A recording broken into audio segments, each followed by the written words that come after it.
Here with Seahawks receiver Cooper Kupp. We've been watching practice out here. Looked really good. Highly efficient, especially offensively.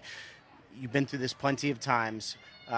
Where do you see yourselves as an offense right now through a little bit more training camp?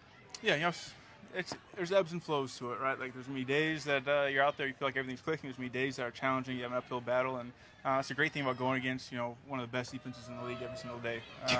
So it's a great challenge for us, and I think the big thing is just to keep stacking days, and let's not make the same mistakes. Let's give ourselves opportunities to challenge things and test our rules and see how far we can push certain things. See what works, see what doesn't, and then have those conversations. And I think that's a great thing about training camp is you have the freedom to do this. This is a building time, and you never know until you try these things. You're able to have the conversations. All these things there's days that the offense might not have a great day out there, but it's a great day in the meeting room, and we make a lot of progress. Okay. New offensive coordinator Brian Fleury. One of the things we've been hearing throughout camp is, amongst many tweaks, maybe a little bit more motion at the snap. You come from you got your start rather in the offense that kind of kick-started the motion at the snap revolution in the NFL. And I was wondering if you could speak to how you think that can help the Seahawks pass game and run game go to another level this season. Yeah, like you said, I've spent a lot of years doing a lot of the pre-snap motion stuff. I've played entire games before the snap started, so it's it was good. I think that the whole point of it is you don't motion, you don't do all this different stuff just because people say you should. There's got to be a purpose behind it. There's got to be something that you're gaining out of it, and I think that's the thing that we're learning right now is where are the places that we're hey, we're gaining intel, we're giving ourselves leverage, or we're setting things up the right way.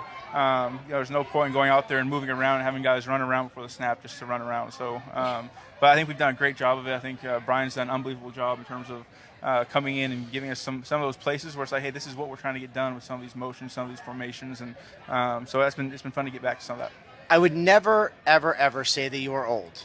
Yeah. However, you have played in the NFL for quite a while.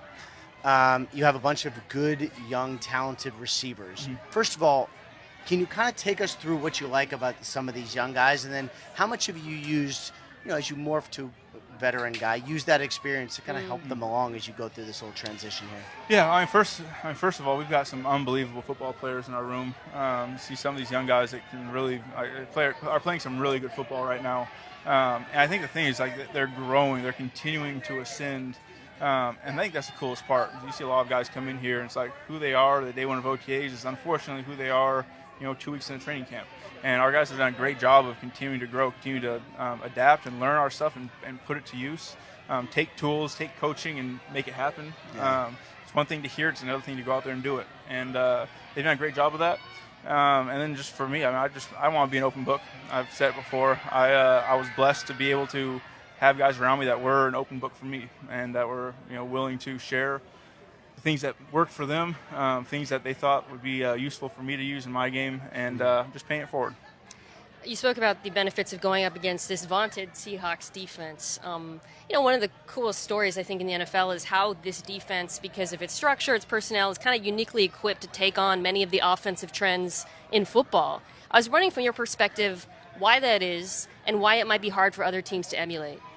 Yeah, well, I think first of all, I think it's because Mike's a stone cold killer, and he wants to just he wants to take people out, and I think that's kudos to him and the staff that he has. There's it's amoeba-ish, it's growing, it's adapting, it's changing. It's not stuck, it's not it's not fragile. They're able to be a moldable metal, I guess. Whatever they're seeing, it's hey, let's adapt things to make things really hard for offenses, and they take that to an extreme. How deep can they dive into the nuances of formations, of tendencies, of all those different things, and how do they make it really hard for you to operate? And there's a shocking level of detail that they get into. That's really fun to see, from the outside, and really frustrating for us out there. Last thing here, that's a great question for Mina, but the realities of camp are tough because if the defense is playing great, the offense can look not as great.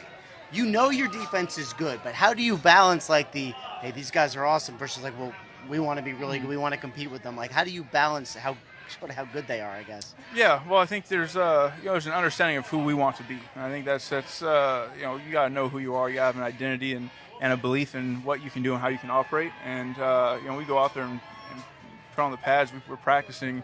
The expectation is to go out there and win. There's no getting around that. Like, it doesn't matter who you're going up against. We know it's a good defense. We know it's going to be challenging.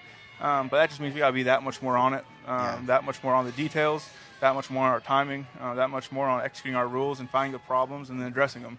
And so, for us, it's inward. We're not comparing ourselves to anyone. It's just, hey, this is who we are and what our expectations are for ourselves, and we go out there and let it rip. Set the expectations as high as you possibly can set them last year. Good luck moving forward this year. Thank you very much for joining us. Yeah, thank you guys for having me.